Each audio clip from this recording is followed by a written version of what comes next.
ESPN's Beth Mowins set to continue a story that started 30 years ago. Football has long been a male-dominated domain, but women are gradually putting their own stamp on the sport.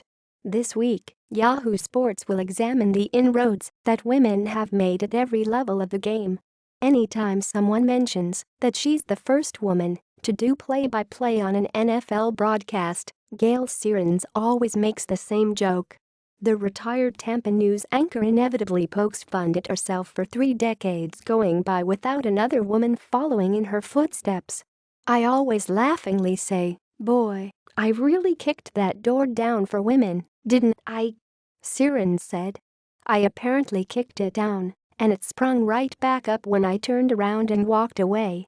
At last, another female announcer has managed to bust through that same door. And it's someone who credits Sierens with having a significant influence on her career.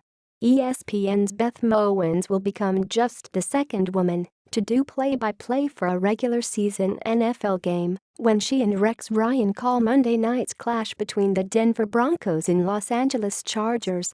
When Sierens called the Seahawks-Chiefs matchup on the final Sunday of the 1987 NFL season, Mowins was just a college student with big dreams and a booming voice.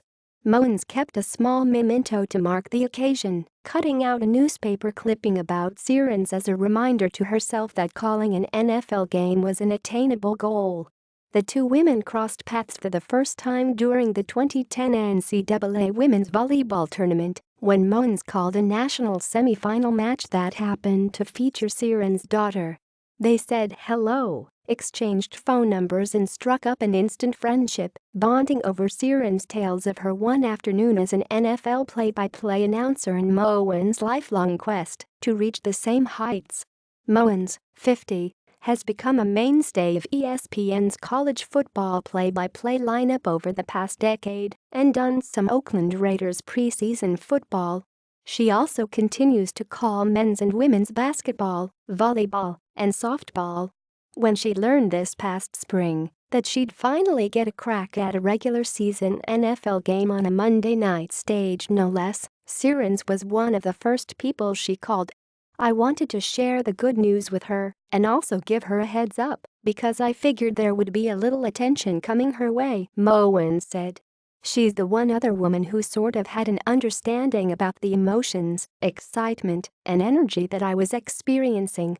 It was a cool moment to be able to say thank you and to let her know she's not the only woman in the club anymore."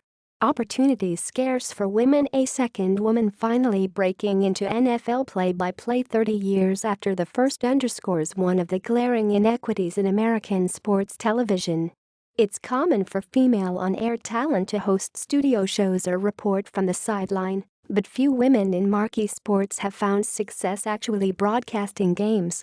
While Doris Burke, basketball, Jessica Mendoza, baseball, and Pam Ward, college football, are among the exceptions to that rule, the history of women in play-by-play or analyst roles on NFL broadcasts is especially brief.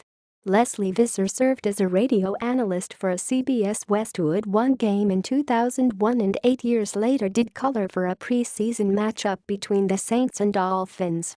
Kate Scott also called a pair of preseason 49ers games last year on KNBR 680 in San Francisco because one of the team's usual announcers was in Rio working for NBC during the Olympics. Throw in Sierens' lone game in 1987 and the preseason Raiders games Mowins has called, and that's the entire list. At a time when the NFL estimates 45% of its fans are female, the dearth of women calling games is especially confounding. None of the qualities that make a revered football play-by-play announcer require playing experience. Al Michaels, Jim Nantz and Joe Buck never snagged a touchdown pass or picked up a blitzing linebacker.